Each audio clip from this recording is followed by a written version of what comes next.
What is going on, my broskiis? My name is Toadski and I'm back again, here to bring you guys yet another One Piece Treasure Cruise video. And in today's video, the brand new raid boss AKAINU has finally reached One Piece Treasure Cruise Global. And in today's video, I'm just going to be showing you guys a playthrough of the team that I'm probably going to be using to farm this AKAINU while it is out right now, because it is double skill up.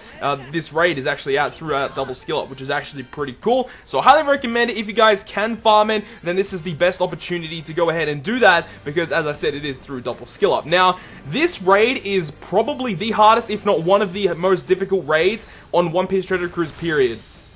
It's very, very, very difficult. So if you guys cannot beat it, do not be disheartened, because it is a very, very difficult team, a very difficult, raid to actually build a team against, because he does so many different things, and not only just AKAINU is difficult, but the stages before AKAINU are also very, very difficult as well. So you can see that the team I am using is a double time skip Luffy team, very, very powerful. Once you get to AKAINU and your specials are ready to go, you literally can't lose at that point. There's no way you could possibly lose, unless if you hit your attacks in the wrong order, of course, but works super, super well.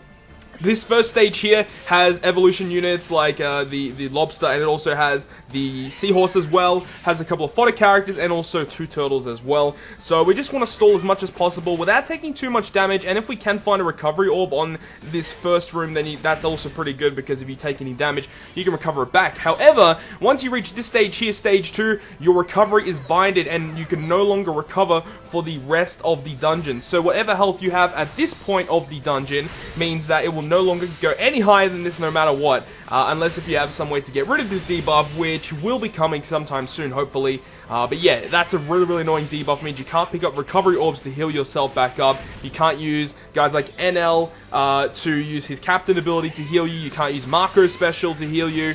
Really, really annoying. But then, on stage number 3, it gets even more annoying, because you'll come across this room here, and this green guy will go ahead and swap your captain for a sub-unit. So, it will be either one on the middle row, either, in this case, either Capone or Boa Hancock will be swapped as the captain for 1 turn. And one thing I do want to note to you guys is that if you guys have the 1000 Sunny, if you do go ahead and use the 1000 Sunny, it will clear all of the 3 female pirate or marine characters in the back. So, if you do have the 1000 Sunny, you can stall for it in the previous 2 rooms to go ahead and clear half of this room out. So, works really, really well. Although, it is pretty annoying if you don't have the 1000 Sunny. As you can see, I have to actually use one of my Luffy specials, and then I end up stalling for that stage 1 special back again on that Luffy. We only need to use one of the Luffy specials, so that's fine with that, but still pretty annoying. And as you can see here, the red guy here will go ahead and make it so that it is harder to hit perfects, which is really, really annoying. And then if you actually leave that green guy alive after he attacks, he goes ahead and swaps your captain again, so that's really, really annoying. But then after you beat this stage, you go on to stage 4, which doesn't have any effects whatsoever, but all of the guys hit pretty hard, so I wouldn't really recommend using this room to stall. But with double Luffy, it's really, really good, because with damage reduction sockets and his captain ability, you are reducing damage by like 30% plus, so it's really, really strong having sockets, and this guy really, really good for reducing damage, which does help a lot out in this raid, considering, Luffy doesn't have a lot of health, which is why we are using the Kuja pirate ship. Even though we can't heal with it, it is really good to get a lot of HP from that, so that works really, really well. So once I get my second Luffy that I used earlier to stage 1, then I can go ahead and move on to the next room, which will be the final room against AKAINU. Now with this team, you can beat AKAINU super, super quickly. We're going to go ahead and use all of our specials except for Apu, because we're going to go ahead and use Apu when AKAINU actually revives.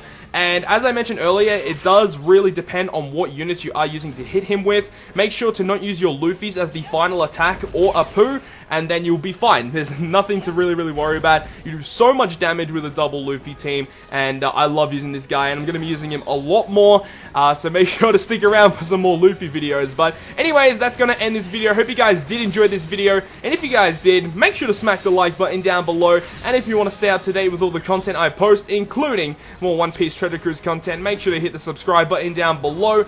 But other than that, guys, I will see you guys within the next video.